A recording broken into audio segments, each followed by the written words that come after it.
와. 자, 와우. 안녕하세요 여러분. 들리겠지 마이크? 드디어 BTS가 돌아왔습니다. 둘, 셋, 방! 안녕하세요. 방탄소년단입니다. 아이고. 축하합니다. 감사합니다. 축하합니다, 방탄. 드디어 축하합니다 진짜. 드디어. 진심으로. 이게 오래 걸렸네요. 그러니까 진짜 저희가 정말 നമ്മളെല്ലാവരും ഈ ദിവസത്തിന് വേണ്ടിയല്ലേ കാത്തിരുന്നത്. നമ്മൾ 7 പേരും കൂടെ ഒരു ആൽബം ഇറക്കിയിട്ട് എത്ര കാലായി? സത്യം പറഞ്ഞാൽ ഇതൊന്നും അത്ര എളുപ്പമായിരുന്നില്ല. അതെ, വെറും 9 മാസത്തിനുള്ളിൽ ഇതൊക്കെ ഒപ്പിച്ചെടുക്കാന്ന് പറഞ്ഞാൽ ചില്ലറ കാര്യമല്ല. അതിൻ്റെ ഇടയിൽ എന്തൊക്കെ പുകിലുകളായിരുന്നു. കുറേ കഥകൾ പറയാനുണ്ട്. നമ്മളെ സോളോ കംബാക്കുകൾ നടന്ന സമയത്തും നമ്മൾ ഈ സ്റ്റുഡിയോ തന്നെ ആയിരുന്നില്ലേ? ഇപ്പോൾ എല്ലാവരും കൂടെ ഇവിടെ വീണ്ടും ഒന്നിച്ചപ്പോൾ പഴയ ആ ഒരു ഫീല് തിരിച്ചു വരുന്നുണ്ട്. ഇതായിരുന്നോ ആ സ്ഥലം? നമ്മളെല്ലാവരും ഇവിടെ ഉണ്ടായിരുന്നു, നമ്മുടെ പഴയ സ്റ്റാഫും. പക്ഷേ എന്തൊക്കെയോ മാറ്റങ്ങൾ വന്ന പോലെ തോന്നണില്ലേ? അത് ശരിയാ, പക്ഷേ അതവിടെ ആയിരുന്നില്ല, ആ തൊട്ടടുത്ത സ്റ്റുഡിയോ ആയിരുന്നു. എന്തോ വല്ലാത്തൊരവസ്ഥയാണ് ഇപ്പോൾ, ഒരുമാതിരി ഓഡ് ഫീലിംഗ്. സന്തോഷവും സങ്കടവും ഒക്കെ കൂടി കലർന്നൊരവസ്ഥയിലാണ് ഞാനിപ്പോൾ ഉള്ളത്. കുറച്ച് വൈകിയാണെങ്കിലും പാട്ടുകളൊക്കെ മ്യൂസിക് ചാർട്ടിൽ കാണുമ്പോൾ വല്ലാത്തൊരു വിചിത്രമായ ഫീലാണ് തോന്നണത്. നമ്മൾ തന്നെ ഈ പാട്ടുകൾ എത്ര തവണ കേട്ടു എന്ന് വല്ല ഐഡിയ ഉണ്ടോ? അത്രയ്ക്കും ഒരുപാട് തവണ നമ്മളിത് കേട്ട് കഴിഞ്ഞു. എന്തായാലും വലിയ കുഴപ്പങ്ങളൊന്നും കൂടാതെ തന്നെ നമുക്ക് 7 പേർക്കും കൂടെ ഈ ആൽബം ഇറക്കാൻ പറ്റിയല്ലോ. എനിക്കത് മതി. അതുകൊണ്ട് ഇന്ന് നമുക്ക് മനസ്സ് തുറന്ന് സമാധാനമായിട്ട് കുറച്ചു നേരം സംസാരിക്കാം. ഈ സെറ്റും വലിയ കുഴപ്പമില്ല, നല്ല സുഖമുണ്ട്. എനിക്കാണെങ്കിൽ ചെറിയൊരു പേടിയുണ്ട്, നമ്മളിങ്ങനെ സംസാരിച്ച് തുടങ്ങിയാൽ ഇതെവിടെ പോയി അവസാനിക്കാന്ന് ഓർത്തിട്ട്. നമുക്ക് പറയാനാണെങ്കിൽ കുറേ കാര്യങ്ങളുണ്ടല്ലോ. അങ്ങനെയാണെങ്കിൽ നമുക്ക് ഓരോരുത്തർക്കും ഓരോ കാര്യങ്ങളെ പറ്റി പറഞ്ഞാലോ? അങ്ങനെയാണെങ്കിൽ എല്ലാവർക്കും അവസരം കിട്ടും. അത് ശരിയായിട്ടുള്ള ഒരു കാര്യമാണ്. എന്നാൽ പിന്നെ ആദ്യം ഞാൻ തന്നെ തുടങ്ങാം.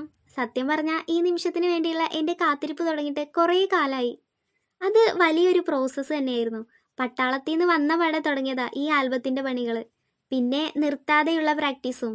അങ്ങനെ കാത്തിരുന്ന് അവസാനം ആ ദിവസം ഇങ്ങ് വന്നെത്തി.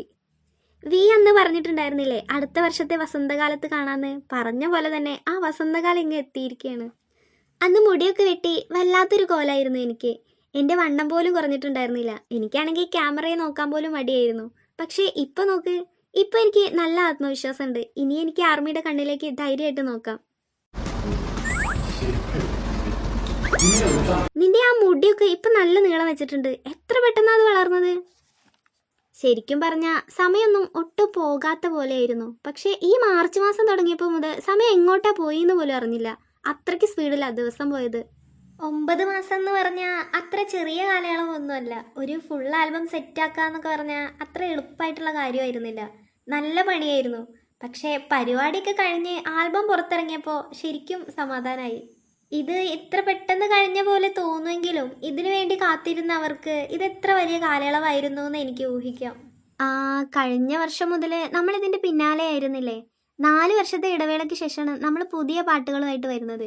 ആര്യരാങ് ആൽബവുമായിട്ടുള്ള നമ്മുടെ തിരിച്ചുവരവിൽ എനിക്ക് നല്ല സന്തോഷമുണ്ട്. ഇതിൻ്റെ ക്വാളിറ്റി വേറെ ലെവലാട്ടോ. നമ്മുടെ ആൽബം ശരിക്കും പൊളിയാണ്. എനിക്കിന്ന് കുറേ കാര്യങ്ങൾ സംസാരിക്കണം എന്നുണ്ട്. പക്ഷേ അതിനൊക്കെ മുമ്പായിട്ട് ഒരു സങ്കടമുള്ള കാര്യമാണ് പറയാനുള്ളത്. കൺസേർട്ടിന് വേണ്ടിയിട്ടുള്ള പ്രാക്ടീസ് ചെയ്യുന്നതിൻ്റെ ഇടയിൽ എൻ്റെ കാലിന് ചെറിയൊരു പരിക്ക് പറ്റി. ആ നോട്ടീസ് ഇപ്പോൾ ഇതിനോടകം തന്നെ പുറത്തെത്തിയിട്ടുണ്ടാവും. എന്നിട്ടും പ്രാക്ടീസ് ചെയ്യാൻ വേണ്ടിയിട്ട് ഞാൻ ശ്രമിച്ചിരുന്നു. പക്ഷേ ബാഡ്ലി ഇപ്പോൾ ഉടനെ ഒന്നും എനിക്ക് സ്റ്റേജിൽ ഡാൻസ് ചെയ്യാൻ കഴിയില്ല. ഡാൻസ് ചെയ്യാൻ പറ്റിയില്ലെങ്കിലും സ്റ്റേജിൽ ഞാനുണ്ടാകും. അവിടെ വന്ന് നിങ്ങളെല്ലാവരെയും നേരിട്ട് കാണും, പാട്ട് പാടും. എല്ലാവരെയും ആവേശത്തിലാക്കാൻ ഞാൻ അവിടെ ഉണ്ടാകും. കൺസേർട്ടിന് മുമ്പ് എങ്ങനെയെങ്കിലും സുഖപ്പെടാൻ ഞാൻ ശ്രമിക്കുന്നുണ്ട്. ശരിക്കും ഞാൻ ശ്രമിക്കുന്നുണ്ട്. ആർമീസ് ആരും പേടിക്കേണ്ട ആവശ്യമൊന്നുമില്ല. ഇതത്ര വലിയ കാര്യമൊന്നുമല്ല. ഇതൊക്കെ പെട്ടെന്ന് തന്നെ ശരിയാകും. നിങ്ങളെല്ലാവരും ഞങ്ങളുടെ പെർഫോമൻസിന് വേണ്ടി വെയിറ്റ് ചെയ്തോളൂ. നമ്മളിത് ഗംഭീരാക്കിയിരിക്കും.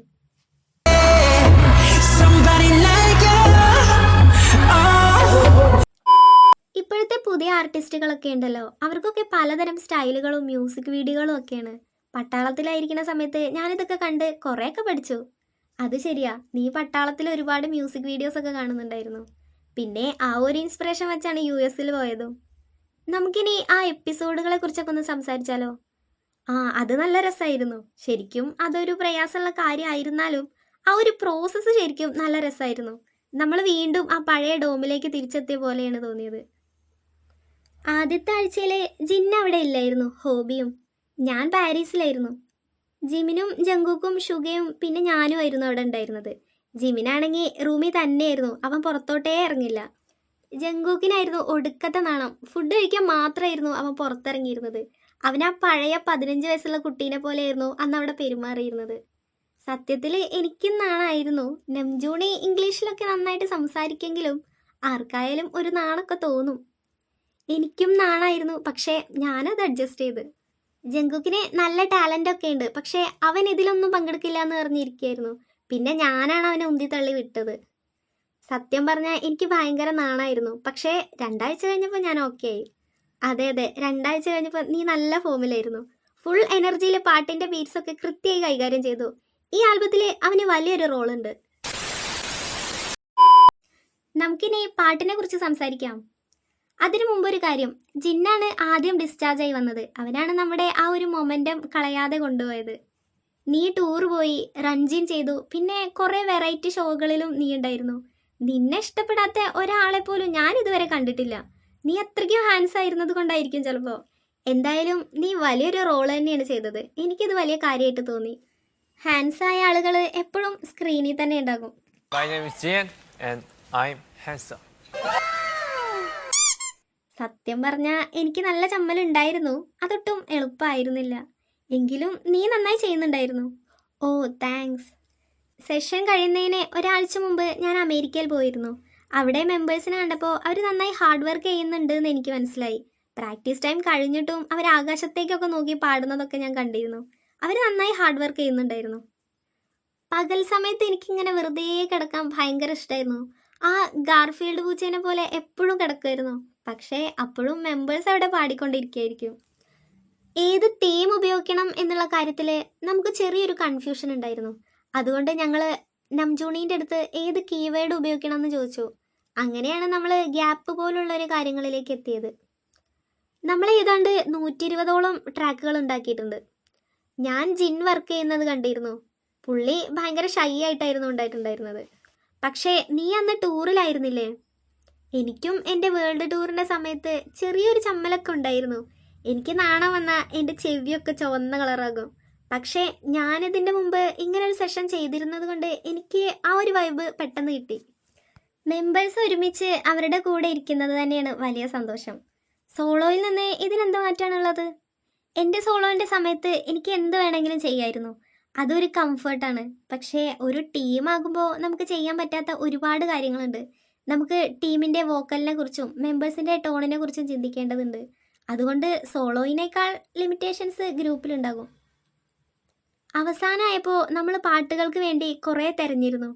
ഹോബിക്ക് ഇതിൽ വലിയൊരു പങ്കുണ്ട്. ഓരോ പാട്ട് കേൾക്കുമ്പോഴും ഹോബിയാണ് പറഞ്ഞിരുന്നത് ഈ പാട്ട് ഡാൻസ് ചെയ്യാൻ പറ്റുന്നതാണോ അല്ലയോ എന്നൊക്കെ. അതെ, നമ്മൾ കുറേ ഐഡിയാസൊക്കെ പിൻ ചെയ്തിരുന്നു. അത് ശരിക്കും നല്ല രസമായി തോന്നിയിരുന്നു.